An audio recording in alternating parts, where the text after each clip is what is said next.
রোজার দিনে অনেক কাজ, এই তো ইফতারির আয়োজন করা। আর যারা বাইরে কিনে ইফতারের আয়োজন করে তাদের জন্য তো একটু কাজটা কম হয়, কিন্তু আমরা যেহেতু বাসায় বানাই আর তার ভিতরে আজকে আমাদের বাসায় অনেকগুলা মেহমান আসবে, সে কারণে বাসায় আরও বেশি করে সব কিছু করা লাগছে ইফতারির আয়োজন। তো এই জন্য আজকে একটু তাড়াতাড়ি চুলার কাছে চলে গেছি, 2টার দিকে চুলার কাছে চলে গেছি ইফতারের আয়োজন করার জন্য। আমি ওইদিকে আমার যা রান্না করছে, আর এই তো আজকে বিরিয়ানি রান্না করবে আর গরুর মাংস এক্সট্রাভাবে, আর পোলাও চাল দিয়ে বিরিয়ানি করবে। তো এই তো আমি বেগুনগুলা ভেজে নিলাম। আর কেনা বেগুনি দেখতে একটু ভালো লাগে, হয়তো বাড়িরগুলা অতটা ভালো হয়নি, কেনাগুলা অনেক ভালো হয়। তো বেগুনি পেঁয়াজি এটা আমি করে নিলাম। তো পেঁয়াজগুলা ভেজে নিলাম। আর যেহেতু আজকে অনেক কাজ, সে কারণে পুরো হয়তো ভিডিওটা আপনাদের মাঝে শেয়ার করতে পারছি না। আজকে আমাদের বাসায় আমাদের বিয়ান আসবে। তো ভিডিওতে দেখেছিলেন আমার জায়ের মেয়ের বিয়ে হয়েছে।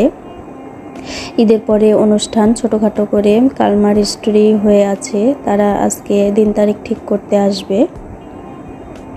সে কারণে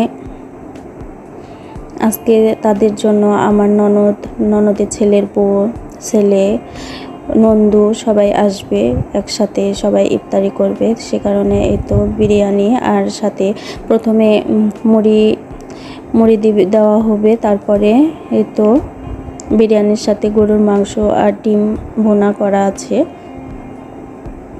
তো আমার ছোট যা আর আমি মিলে আজকে প্রথম বিরিয়ানি রান্না করলাম। আগে কখনো এত মানুষের রান্না করিনি, কিন্তু রান্নার পরে সবাই বলছে ভালোই হয়েছে। তো ওদিক রান্না করা শেষ করে এদিকে আবার ইফতারের আয়োজন, প্লেট সাজাতে চলে এসেছে আমার এই তো ছোটো যা মিলে, 3 জায় মিলে আমরা একটু তাড়াতাড়ি করে সাজিয়ে নিলাম, যেহেতু বেশি সময় নাই। আর আমরা বেশি মুড়ি মাখানোই পছন্দ করি। আর যেহেতু আজকে মেহমান আসবে, সে কারণে তাদের জন্য এভাবে আয়োজন করেছি। কিন্তু এভাবে আমাদেরকে খেতে ভালো লাগে না, মুড়িটা মাখানোই বেশি ভালো লাগে। সব কিছু দিয়ে মুড়িটা যেন আলাদাই একটা টেস্ট হয়। তো আজকেও আমরা এভাবে প্লেট সাজিয়ে নিয়েছি, সবাই একই রকম খাবো বলে। তো এভাবেই আমরা তারপরেও প্লেটে মুড়ি মাখিয়ে নিয়েছি নিজে নিজে। তো একসাথে মাখানোটাই ভালো ছিল। তো যেহেতু মেহমান আসবে, আজকে বললাম যে একটু অন্যরকমভাবে করি।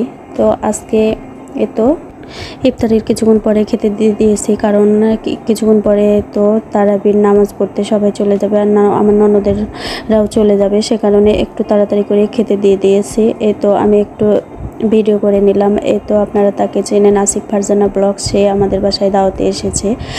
তো আমি একটু ভিডিও করে নিলাম। ভালো থাকবেন, সুস্থ থাকবেন, আল্লাহ হাফেজ, আসসালামু আলাইকুম।